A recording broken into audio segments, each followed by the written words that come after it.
அன்பு ட்ரீம் சென்னை நேயர்களுக்கு வணக்கம். நேயர்களே, திருப்பரங்குன்றம் அப்படின்னா ஒரு பிரசித்தி பெற்ற இடம். அதாவது முருகர் சண்டையை போட்டுட்டு உடனே வராரு. அந்த மலையில தான் தெய்வானி அம்மா கல்யாணம் பண்ணுறாரு. அப்பேற்பட்ட ஒரு பிரசித்தி பெற்ற இடம். அது இல்லவே இல்லை, அது சர்வே கல் அப்படின்னு சொல்லி இப்புள்ள அரசியல்வாதிகள் சொல்லிட்டு இருக்கிறாங்க. இது சம்பந்தமாக நம்ம முழுசாக போய் வீடியோவில் பார்ப்போம். சப்ஸ்கிரைப் பண்ணாதவங்க சப்ஸ்கிரைப் பண்ணுங்கள், ஷேர் பண்ணுங்கள், லைக் பண்ணுங்கள். வாங்க வீடியோக்குள்ளே போவோம்.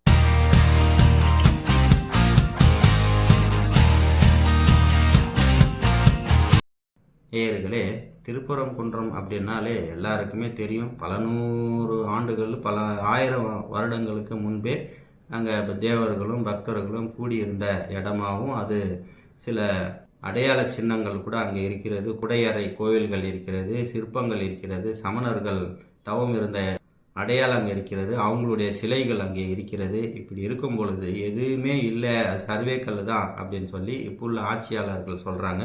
நேயர்களே, தீபஸ்தம்பம் அப்படின்றது பொதுவாக எல்லா மலை கோயில்களில் கூட இருக்கும். கிராமங்களில் எதுனா ஒரு விசேஷமான கோயில்களில் போய் சுவாமிக்கு தரிசனம் செஞ்சு அபிஷேகம் பண்ணி சாயங்கால நேரத்தில் தீபம் ஏற்றிட்டு வருவாங்க. இது சில இடங்களில் மாதமும் பண்ணுறாங்க, வருஷமும் பண்ணுறாங்க. அது மாதிரி கார்த்திகை தீபம்ன்றது ரொம்ப முக்கியமான ஒரு விசேஷம். இந்தியா முழுவதும் தமிழகத்தில் தமிழ் கடவுள் முருகர் அப்படின்னு சொல்லுவாங்க. இந்தியா முழுவதும் பார்த்தீங்கன்னா உங்களுக்கு சுப்பிரமணிய சுவாமி அப்படின்னு சொல்லுவாங்க. இந்த கார்த்திகை தீபத்துக்கு நிறைய பேர் மாலை போடுறது அவங்க வீடுகளில் முன்னாடியே விளக்கு ஏற்றிடுறாங்க. தீபத் திருவிழாவாக தமிழகத்தில் கார்த்திகை மாதத்தில் கொண்டாடுறாங்க. அப்பேற்பட்ட தீப திருநாளை கார்த்திகை தீபத்தன்று அதை ஏற்றுவதற்காக பல வழக்குகள் போட்டு அந்த வழக்குகள் மூலிமா வெற்றி அடைஞ்சி நீதிபதி சாமிநாதன் தலைமையில் கோர்ட்டில் காவல் இருக்கிறவங்கள அந்த காவலர்களை அனுப்புகிறாங்க. அந்த இடத்துக்கு இந்த மாதிரி தீபம் ஏற்ற போகிறாங்க, நீங்கள் பாதுகாப்பு கொடுத்து தீபம் ஏற்றிட்டு வாங்க, இந்த சட்டத்தை நிறைவேற்றுங்க அப்படின்னு சொல்லி அவர் சொல்லி அனுப்புகிறார். இந்த சட்டத்தை நிறைவேற்றக்கூடாது அப்படின்றதுக்காக தமிழக அரசு சட்டத்தை போட்டு யாருமே உள்ளே விடக்கூடாது, யாருமே தீபஸ்தம்பத்துக்கிட்ட போகக்கூடாது அப்படின்னு சொல்லி தடை உத்தரவு போட்டிருக்கிறாங்க.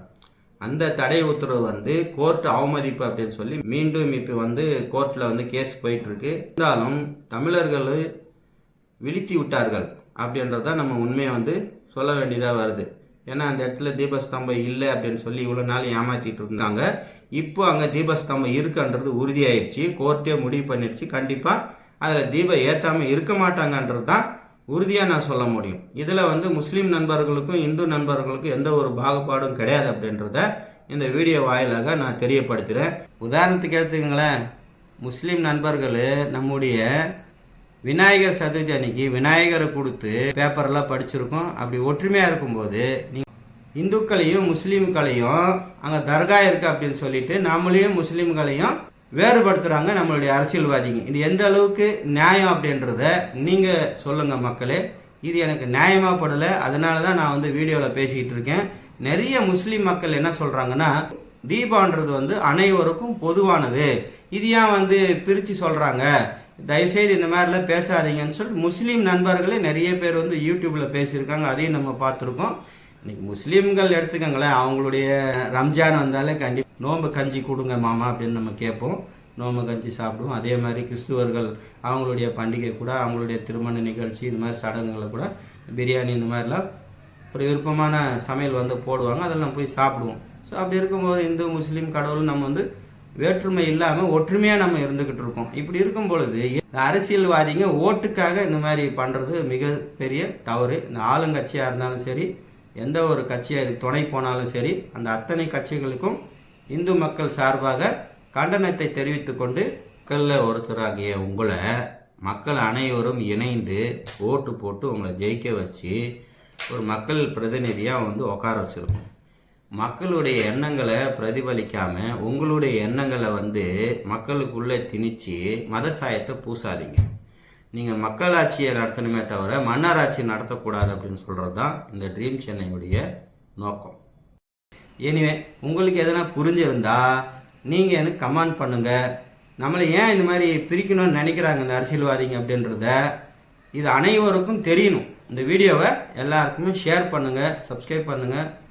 நம்ம எல்லாம் ஒற்றுமையாக தான் இருக்கோம். என்றைக்குமே இந்து முஸ்லீம் வேறுபாடு இல்லாமல் ஒற்றுமையாக ஜனநாயக நாட்டில் நம்ம வாழ்ந்துக்கிட்டு இருக்கோம். அப்படி முஸ்லீம் நண்பர்களுக்கு உங்களுக்கு ஏதனா பாதிப்பு இருக்குது அப்படின்னு சொன்னால் இந்த வீடியோ வாயிலாக கமெண்ட் பண்ணுங்கள். எனக்கு அரசியல்வாதிங்க மத சாயத்தை பூசுகிறாங்க, இதை முஸ்லீம் நண்பர்கள் நம்பக்கூடாது அப்படின்னு சொல்லி தான் நான் கேட்டுக்கிறேன். அப்படி எதனா இருந்தால் முன்பு சொன்னது போல் நீங்கள் கமெண்ட் பண்ணுங்கள், அவ்வளோதான்.